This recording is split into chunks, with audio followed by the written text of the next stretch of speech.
Gente boa e bonita, só uma outra correção. Eu me precipitei no último vídeo. Eu achava que tinha terminado sobre cidades globais, mas não. Faltou eu citar alguns exemplos de como as cidades globais são classificadas. Então esse é o vídeo Cidades Globais, parte 2. Então vimos o que são as cidades globais, os 7 elementos básicos que, segundo o Globalization and World Cities, uma instituição internacional com vinculação a universidades conceituadas a nível internacional, quais são os critérios que essa instituição de pesquisa define para determinar aquilo que é uma cidade global. E vimos os 7 elementos que definem o que são ou o que é uma cidade global. Dando prosseguimento, peço desculpas por ter esquecido, tentando me redimir.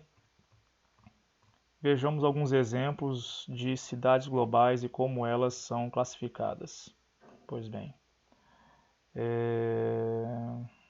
só um instantinho, por favor. Isso. Ok.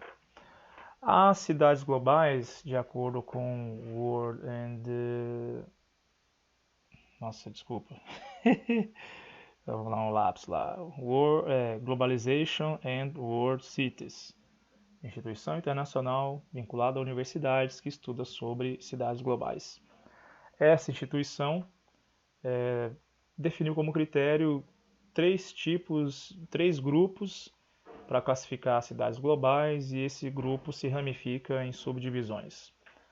As formas básicas de classificação são as cidades globais alfa, beta e gama.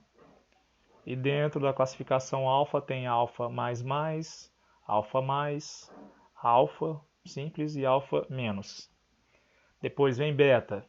Aí dentro do beta tem beta mais, beta simples e beta menos. E as cidades globais gama, gama mais, gama simples e gama menos. Dá um número aproximado, um pouquinho superior a 50 cidades globais. Não vou fazer a conta aí não, porque o tempo já devia ter feito, me desculpe. Mas chutando, pelo que eu me lembro das leituras que eu fiz, leituras prévias, dá algo próximo, um pouco a mais de 50 cidades globais. Quais são os critérios para definir se é alfa, beta ou gama, se é alfa mais, alfa simples, alfa menos e por aí vai? Depende muito de vários fatores, como por exemplo, a importância dessa cidade global no contexto do planeta. Algumas são mais influentes do que as outras. A questão também da riqueza total que essas cidades produzam, tanto a nível mundial como a importância econômica que essas cidades tenham em seus países de origem. A questão também da distribuição das riquezas que esses países possam fazer, ou seja, distribuição das riquezas que façam o IDH ser alto ou não. Lembrando que o IDH é o Índice de Desenvolvimento Humano, que é um cálculo aproximado, um cálculo médio, que vai de 0 a 1. Quanto mais próximo de 0, menos desenvolvido. Quanto mais próximo de 1, mais desenvolvido o país é. E leva em consideração 3 situações. O PIB per capita, ou a distribuição da riqueza total por indivíduo, por pessoa.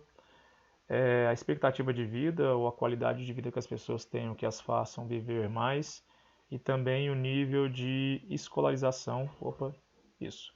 O nível de escolarização que essa população tenha, se tem pouquíssimos analfabetos e se tem um grande número de pessoas com formação básica e principalmente com formação superior. Daí, de maneira bem resumida, nós temos, no caso de alfa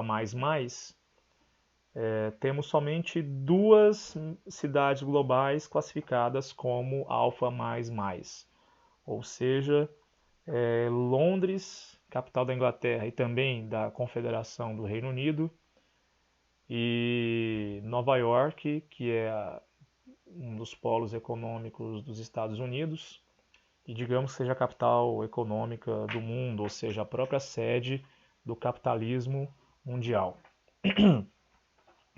E no caso brasileiro, nós temos São Paulo classificada como alfa simples, e a cidade do Rio de Janeiro classificada como beta menos.